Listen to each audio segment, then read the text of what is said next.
Rain threaded through the night like veins of mercury, slicking the glass towers of downtown. Matthew Crane, 38, leaned against the kitchen counter, thumb grazing his phone screen for the 5th time. "She said she'd be working late," he murmured to himself, replaying Emily's voice message. The clock blinked 10:47 p.m. Outside, thunder groaned across the skyline. He dialed her number again, ringing once, twice, and then a voice answered. Not hers, not even close. A man's voice, slow and deliberate. "She can't talk right now." Silence swelled, swallowing Matthew's breath. "Who is this?" he managed to ask. But the line clicked dead. For a long moment, the only sound was the hum of the refrigerator and the rain, falling harder now, like something had just begun. The morning came too soon, all gray sky and static air. Matthew's reflection in the bathroom mirror looked older than 38, eyes sunken, jaw tight. The call replayed in his mind like a looping tape. He tried her office again, but the receptionist, this time a woman, said Emily had signed out hours earlier.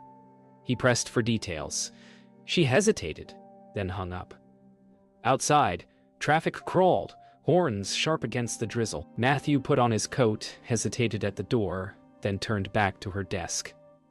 Her planner lay open, Friday circled in blue ink. A note below it, scrawled hastily, "Harborview, 9 p.m." His pulse quickened. Harborview was no office. By noon, the city was choked with traffic and questions.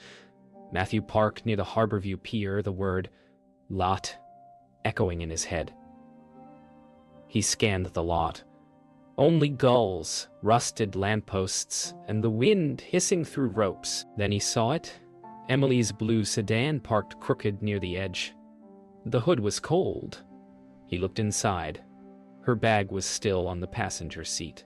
He stepped back, phone trembling in his hand. No messages, just silence and the faint slap of waves below.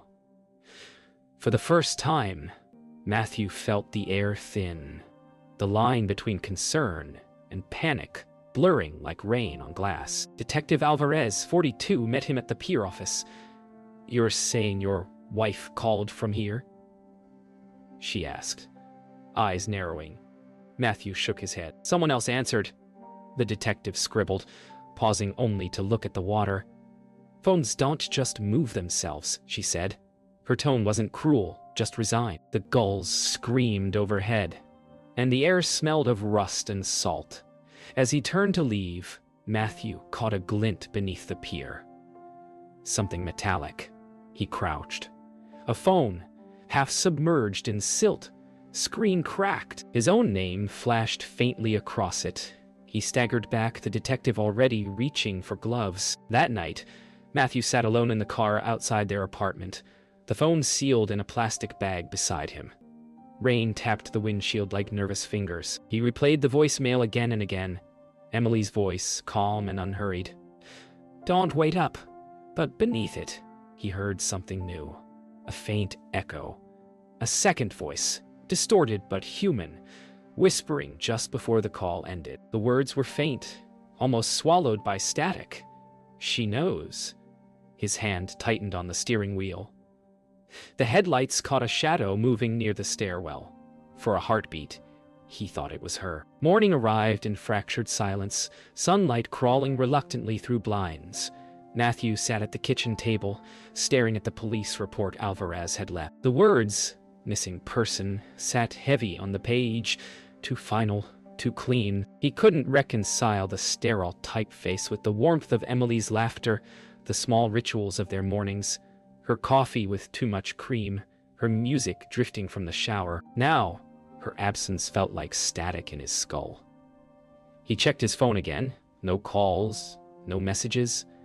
Then, just as he set it down, the screen flickered. One new voicemail. "Unknown number." A man's voice again. Low, deliberate. "You shouldn't have gone to the pier." The message ended in quiet breathing. 5 seconds of it. before cutting off. Detective Alvarez reviewed the voicemail in her office, expression unreadable. "Could be a prank," she said, though her tone lacked conviction.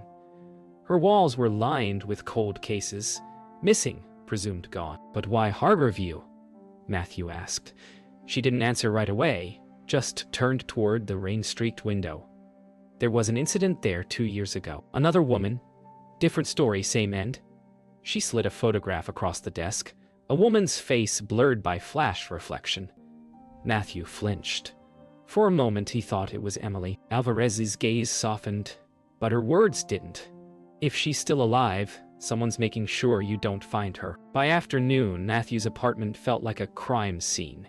He searched through drawers, cabinets, every corner Emily might have left a clue. A drawer stuck halfway. Behind it, a small notebook, blue leather. Inside, times, initials, meeting places. Harborview appeared 3 times. The last entry was from 2 nights ago, the words, "Don't trust," trailing off mid-sentence.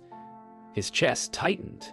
Outside, thunder grumbled again. He dropped into a chair, reading the words over and over until they blurred.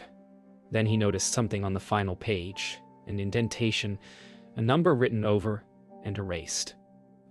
43911. He dialed it. A voicemail greeting answered, "Harborview Storage." The storage lot sat at the edge of the industrial district, forgotten, fenced, guarded by one flickering light. Matthew signed in under a false name. His breath hung pale in the chill. Unit 43,1911 groaned open with the sound of tearing metal. Inside, dust floated like suspended ash. Boxes lined the walls, all marked with office labels. He pulled one open. Files, photographs, ID badges, dozens of them. Not just Emily's face staring back, but others. Women, all in the same company uniform, all gone. A noise behind him froze him in place. A soft click, like a camera shutter. He turned, heart hammering. Nothing. Just that hum of fluorescent hum, too steady to trust. "Enforced, he bade me trust." When he returned home, the apartment door was ajar. He froze, listening. Faint creak, floorboard shift. Inside, a cup rolled slowly across the tile, stopping at his shoe. His breath caught. The lights flicked off, plunging everything into black. He fumbled for his phone, screen flare cutting through the dark. A message appeared. "Stop digging." He felt it then. A presence. Someone standing close enough that the air between them moved. He spun, phone raised like a weapon, lights sweeping across the room. Empty, but on the wall, written in what looked like marker, were 4 words that made his throat close.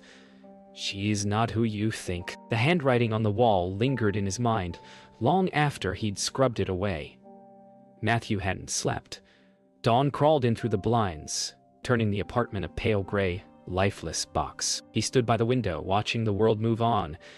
People walking dogs, cars rushing to offices, everything normal except him. Emily's face haunted every reflection. "She's not who you think." The words repeated, taunting. He opened her laptop. Password locked. After 3 wrong tries, the screen flashed red.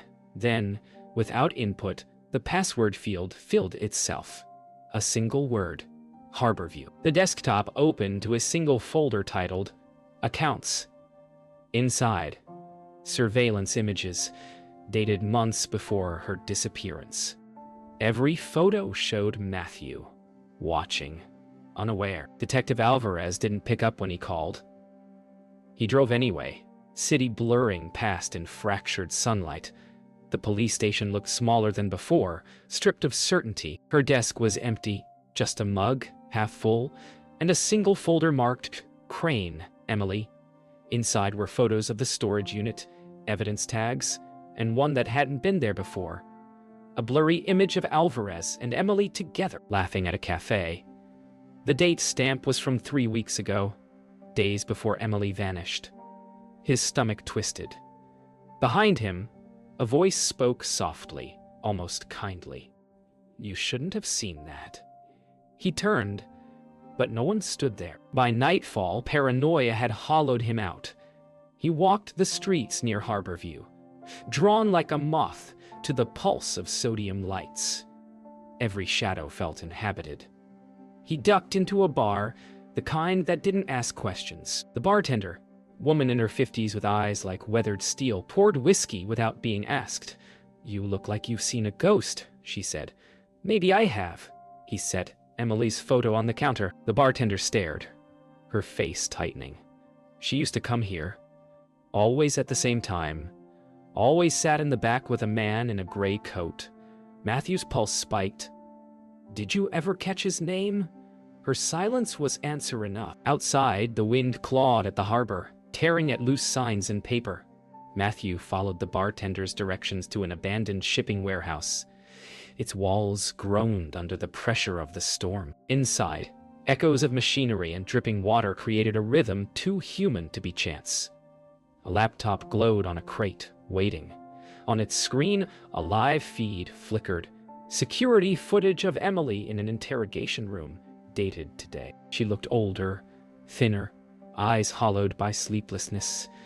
She whispered something, then turned directly toward the camera, as if she could see him through it. Her lips formed 3 words he could read clearly.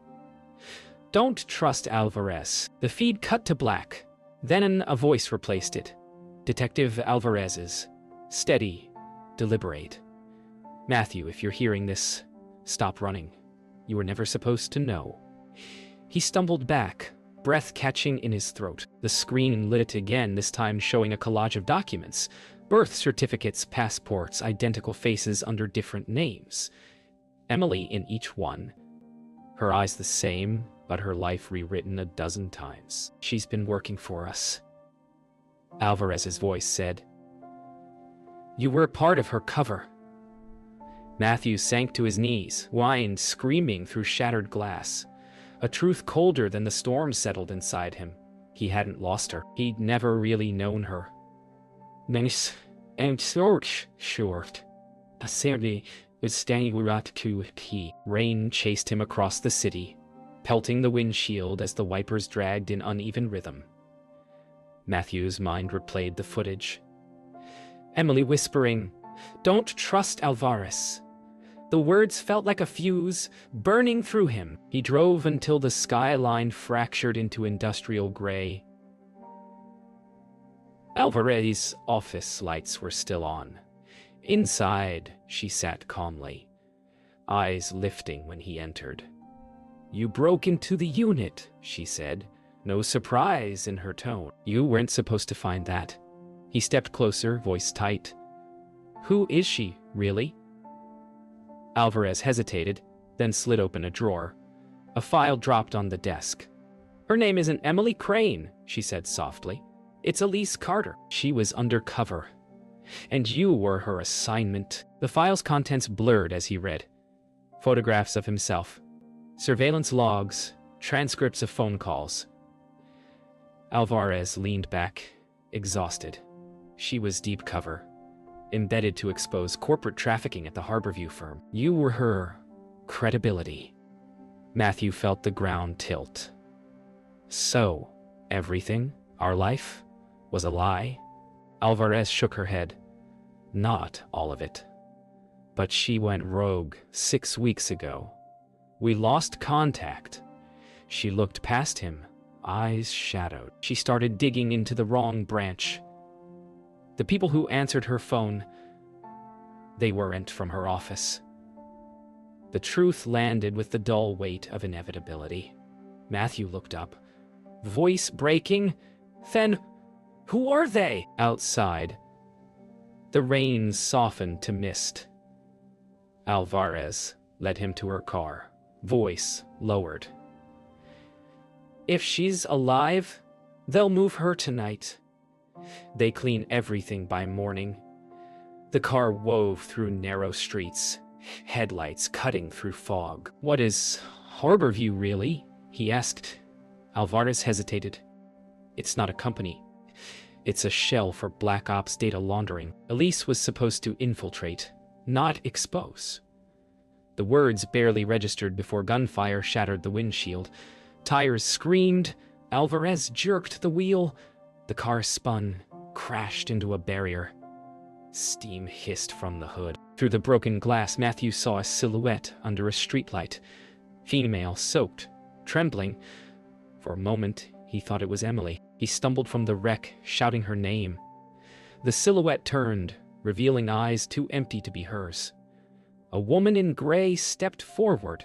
Same height, same build, but expression hollow, robotic. "You shouldn't be here," she said, voice clipped, unfamiliar.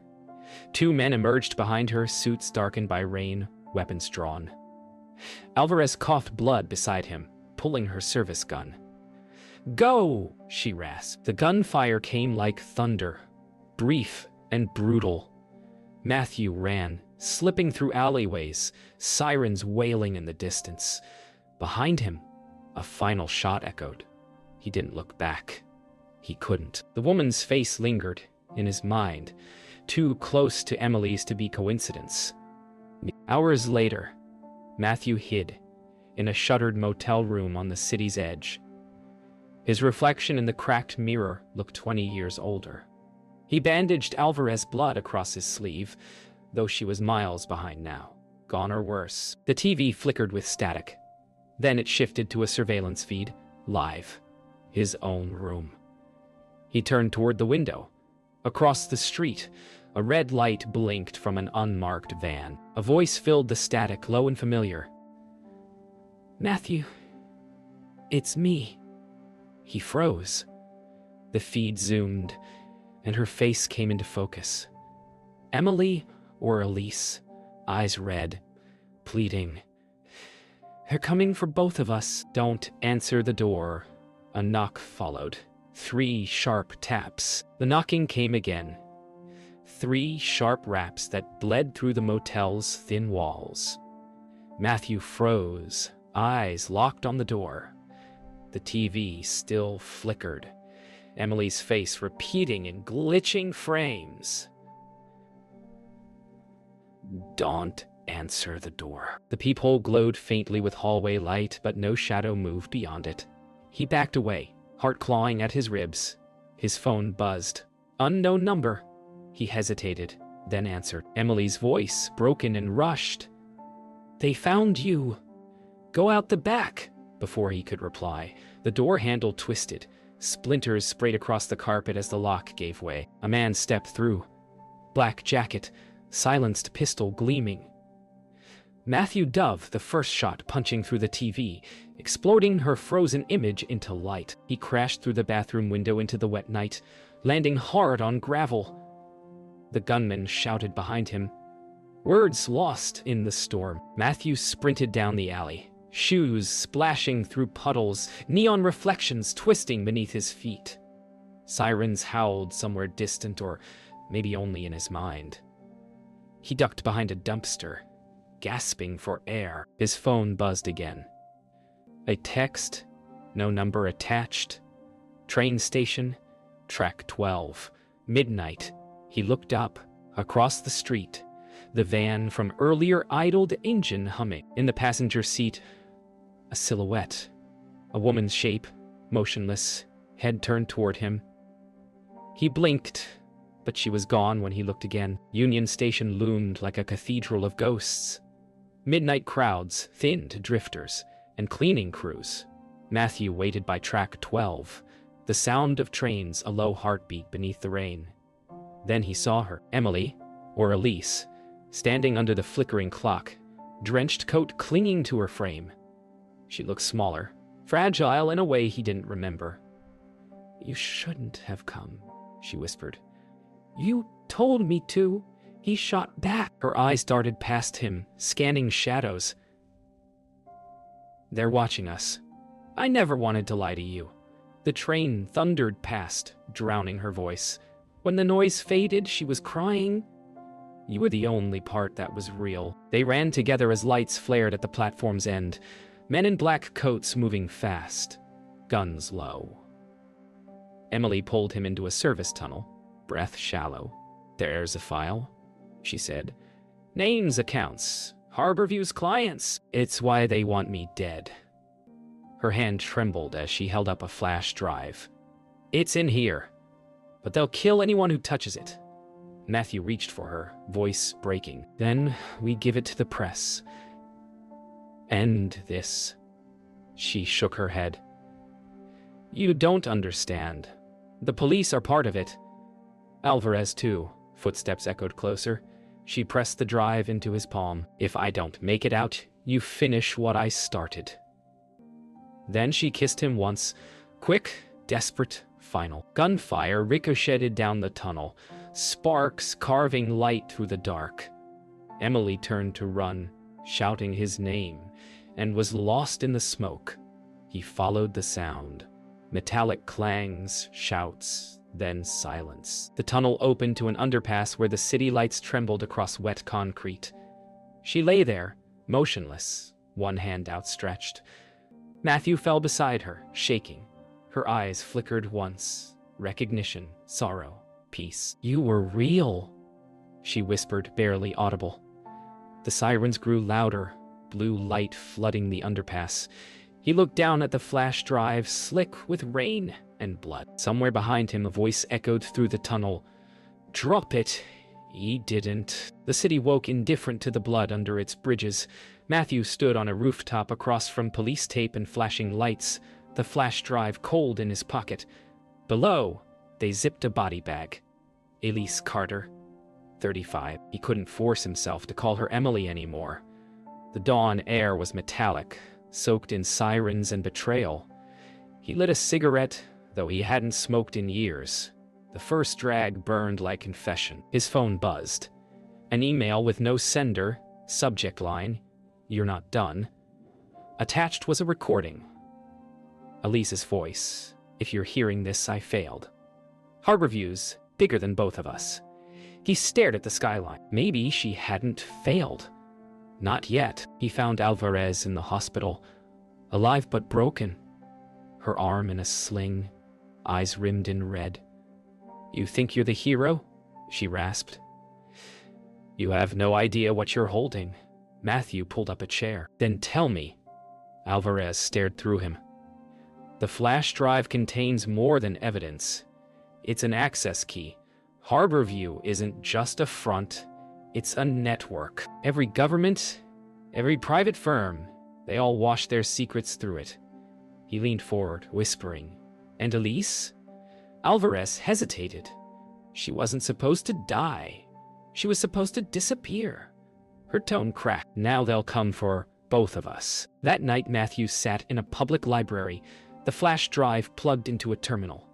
The folder tree unfolded like a confession. Financial trails, encrypted accounts, surveillance contracts, governments, corporations, names he recognized, names he didn't. Elise had mapped everything. The cursor blinked, waiting for him to decide. Upload all files. He thought of her final breath, her whisper. You were real. Maybe this was her redemption. Or maybe it was her trap. He hovered over the key, hands trembling. Then he pressed enter. Somewhere, servers blinked awake, firewalls screamed, and the world began to learn the truth it had paid to forget. By morning, headlines screamed chaos. Harborview files leak exposes global network. Markets crashed. Politicians vanished, and screens everywhere glowed with the same headline: Elise had died for. Matthew walked among the crowds, faces pale with disbelief, anger, awe. No one recognized him, and that anonymity felt almost holy. He passed a newsstand. Her photo was there. Elise Carter, the undercover whistleblower. Below it, smaller text. Husband in hiding. He smiled faintly. I was never her husband, he whispered. The city's noise rose around him like applause and mourning all at once. That night, he returned to pier. The wind carried echoes of the storm that had started it all. Harborview's offices were sealed, glass-boarded and tagged. He stood at the edge, watching the water churn beneath the docks. For the first time, he didn't feel hunted. He felt hollow but free. He dropped the flash drive into the water, watching ripples swallow the final evidence. His phone rang once, unknown number. He let it ring, then it stopped, and the screen flashed one message before going black. "She knew you'd finish it." He closed his eyes, whispering to the waves. So did I. Weeks passed, though time had lost its edges. The world reshaped itself around the leak.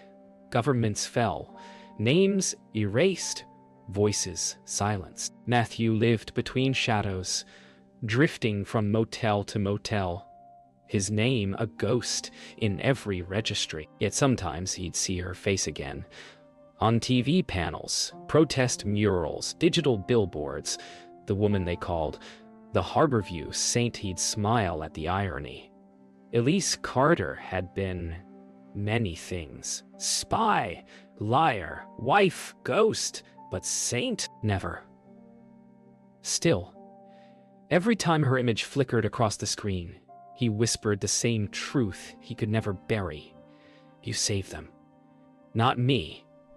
And in that, maybe she did. He wandered through the city that had once tried to kill him, now glowing with its own fragile redemption.